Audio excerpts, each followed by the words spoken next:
What's up, family? Welcome back to the channel, man. It's your boy, Mr. Whaatwaa.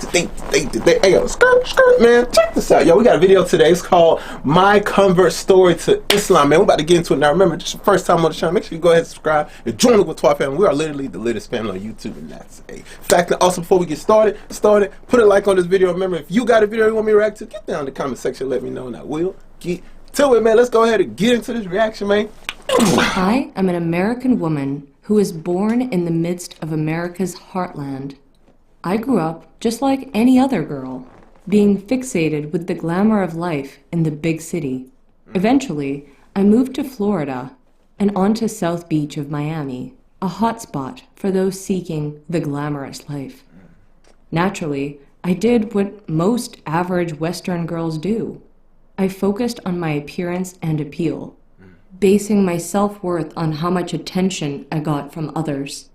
I worked out rigorously and became a personal trainer, acquired an upscale waterfront residence, became a regular exhibiting beachgoer, and was able to attain a living in style kind of life.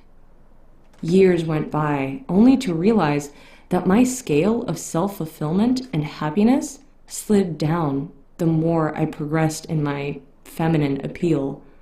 I was a slave to fashion. I was a hostage to my looks.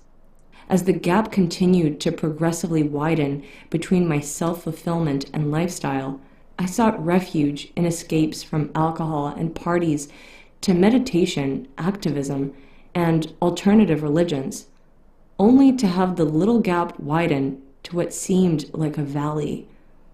I eventually realized it was all merely a painkiller rather than an effective remedy. As a feminist libertarian and an activist who was pursuing a better world for all, my path crossed with that of another activist who was already at the lead of indiscriminately furthering causes of reform and justice for all. I joined in the ongoing campaigns of my new mentor, which included at the time election reform and civil rights, among others. But most importantly, I learned that it only takes faith to see the world as one and to see the unity in creation. One day, I came across a book that is negatively stereotyped in the West, the Holy Quran. Up until that point, all I had associated with Islam was women covered in tents, wife beaters, harems, and a world of terrorism. I was first attracted by the style and approach of the Quran, and then intrigued by its outlook on existence, life, creation, and the relationship between creator and creation. I found the Quran to be a very insightful address to heart and soul without the need for an interpreter or pastor. Eventually, I hit a moment of truth. My newfound self-fulfilling activism was nothing more than merely embracing a faith called Islam, where I could live in peace as a functional Muslim. I bought a beautiful long gown and head cover resembling the Muslim woman's dress code, and I walked down the same streets and neighborhoods where only days earlier I had walked in my shorts, bikini, or elegant Western business attire.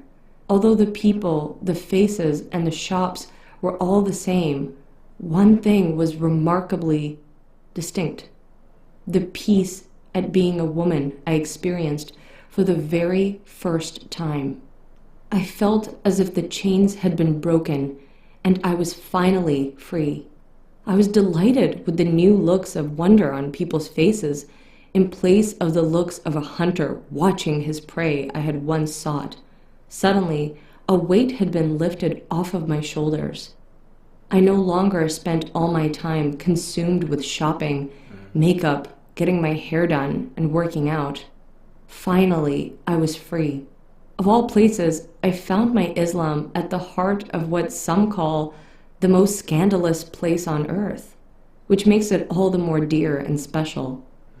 Today, I am still a feminist, but a Muslim feminist who calls on Muslim women to assume their responsibilities in providing all the support they can for their husbands to be good Muslims, to raise their children as upright Muslims so they may be beacons of light for all humanity once again, to enjoin good, any good, and to forbid evil, any evil, to speak righteousness and to speak up against all ills, to fight for our right to wear hijab and to please our Creator, whichever way we choose.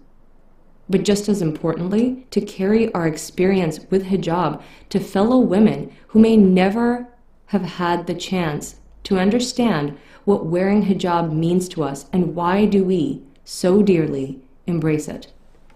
Willingly or unwillingly, women are bombarded with the styles of dressing and little to nothing, virtually in every means of communication everywhere in the world. As an ex-non-Muslim, I insist on women's right to equally know about hijab, its virtues, and the peace and happiness it brings to a woman's life, as it did to mine.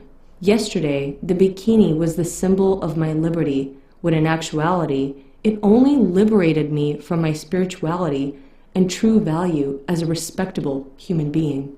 I couldn't be happier to shed my bikini in South Beach and the glamorous Western lifestyle to live in peace with my Creator and enjoy living among fellow humans as a worthy person. Today, hijab is the new symbol of woman's liberation, to find who she is, what her purpose is, and the type of relation she chooses to have with her Creator. To women who surrender to the ugly stereotype against the Islamic modesty of hijab, I say, you don't know what you are missing. Yo, Whaatwaa family, man. Hey, this was good, man. Get down in the comment section. Let me know what you think about the video. Also, if you got a video you want me to react to, get down in the comment section and let me know, and I will get to it. And remember, this is your first time on the channel. Make sure you guys subscribe. And before you leave, put a like on this video. Now, that's one thing I do want to say about this video, about myself. You know, being so caught up in just in the Western world, you know, always, like now I'm going to the gym and it's like, am I going to the gym for myself or am I going to the gym to have a better appearance to the public? And you know, for me, before I even got on YouTube, I was going to the gym rigorously before. Like, there's some before pictures I have, and I was going to the gym rigorously. And it's just that when I started doing YouTube, when I got on YouTube, I didn't have any time for the gym because I was on YouTube, I was doing class, I had work, I had a life, I have family, friends. Like, it was so much, and I couldn't balance it all. I was a full-time student. Like, I was taking like 4 to 6 classes a semester. Like, bruh, I was getting it popping, you know. So other than that, man, it was like, I don't know, like, sometimes you know, and now it's like, now things are calmed down, you know what I'm saying? I graduated in December, and it's like I have more time now because the classes I'm taking now, they're easier towards the end. They're easier, and it's like I have time to go to the gym. So I'm going back to the gym to get that my body right, the body that I had before. I've had the body that I had last year. That was the body that was my body, and I've been getting there. You know, I dropped 20 pounds already, and you know, I knew I was going to drop that weight fast because I knew a lot of that was water weight. So I knew I was going to drop that weight fast. So I have like another, I think I got like another 10 or 15 more pounds to go. Once I get that off, then I'll be back at my normal weight.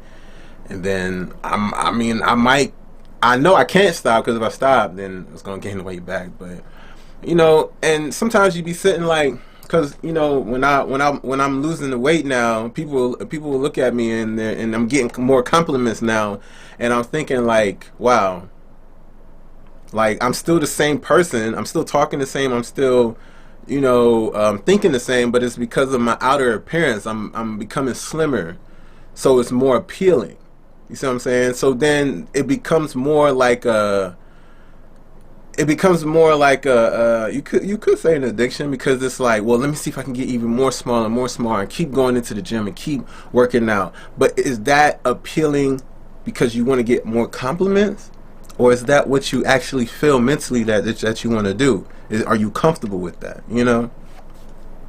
So that's the thing that we get confused about, is we look at the magazines, you know what I'm saying? Like, I'm a guy, I'm gonna be honest, I'm a guy, you know what I'm saying? Y'all can get in the comments and roast me. I'm gonna say what I gotta say.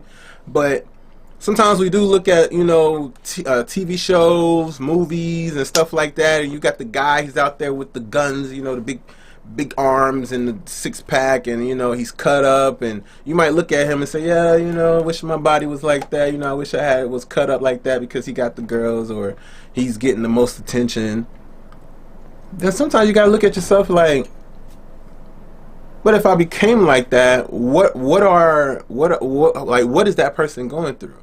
You know what I'm saying? Does that person even have a life? Like, is he only in the gym, and the only time he's not in the gym, he's sleeping? And then anytime he's awake, he's back in the gym? Did he become a personal trainer just to make sure he's always in the gym? There's 24 hours in the day. Maybe he might only need like 5 hours of sleep. So he's at the gym 19 hours out the day. You know what I'm saying? So it's like, is that who you are? You know? Am I going to be the kind of person that's going to go to the gym all the time like that? No. So you, and the way you look, that is ideal for you. You know what I'm saying? Don't get sucked up into that whole becoming something that you aren't because you want the attention. And that attention might not be the attention that you want, because you're going to be attracting people that are only liking what they see, but don't give a damn about what you say or how you think or how you feel. Remember that, Whaatwaa family. It's your boy, Mr. Whaatwaa, man. I will see y'all tomorrow. Why? Because I post videos every day. So please take care. Mwah. Stay safe. Whaatwaa.